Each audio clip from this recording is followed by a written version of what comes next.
Hi guys, ayan, for today's video, i-share ko naman po sa inyo yung pag-check natin ng ating Google AdSense PIN, baka kasi dumating na siya. So, ayan na nga guys, on the way na tayo papuntang post office. Check natin dun sa mailbox, baka dumating na siya. Kasi actually guys, last June, nag-send na ako pero hindi pa rin siya dumating. So, ayan, ito na nga po tayo. And taran! Ayan na siya. Dumating na siya. After 1 month. Ayan. So, ayan na nga guys. Pauwi na tayo. So happy. Actually, nung June, nag-send na po ako ng PIN kaso mali yung yung mailbox na nailagay ko. So, yun. Hindi siya dumating. Then, nag-request ako ng panibago. And yan. Luckily, ayan, nakuha na natin siya. Thank you, Lord. And thank you guys sa supportan niyo po lagi. My God. Saya-saya ko. Hindi lang halata. So, ayan na nga guys. Andito na tayo sa bahay. Ayan na siya. Ayan na siya. O, diba? Huwag nyo na lang pansinin yung nails ko guys. Kasi di pa ako nakakapag-linis ng kuko. Diba?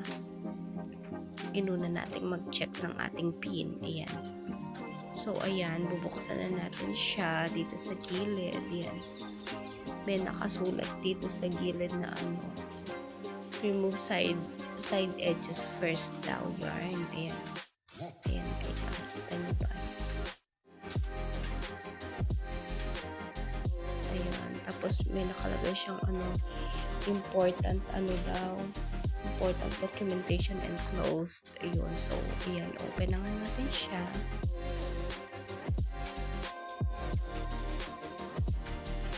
Tingnan natin kung ano pa yung nakalagay dun sa loob maliban sa PIN. Dahan-dahan natin guys kasi baka sabay pag-punit yung PIN. Ayan. Tapos, kabilang side naman tayo. Dahan-dahanin natin.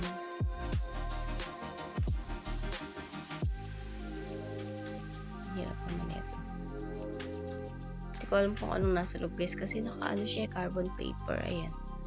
So, ayan, buksan na nga natin siya. Tapos dito naman sa dulo siya yung parang nakadikit. Yan. Ayan o. Kita nyo guys. Yan. So, ayun. Nasaya-saya ko lang kasi after how many actually months, 2 months tayo naghintay. Pero actually guys, years din nating win-workout yung ating channel na. And finally, ayan na nga, nakuha na natin ang ating PIN. Ilang beses din kami nagpabalik-balik dun sa mail office.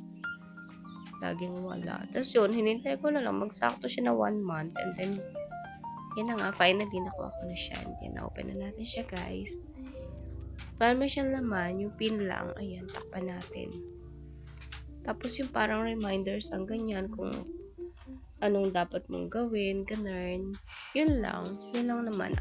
Kung ano yung makikita mo doon sa pag nag-sign in ka sa AdSense account mo, yun lang din. Ayan. Tapos doon sa gilid yung yung PIN. O, diba? Saya-saya. So, ayan. Ayan na nga siya, guys. Thank you, guys. Thank you po talaga sa inyo lahat sa supportan nyo. Yun lang. God bless.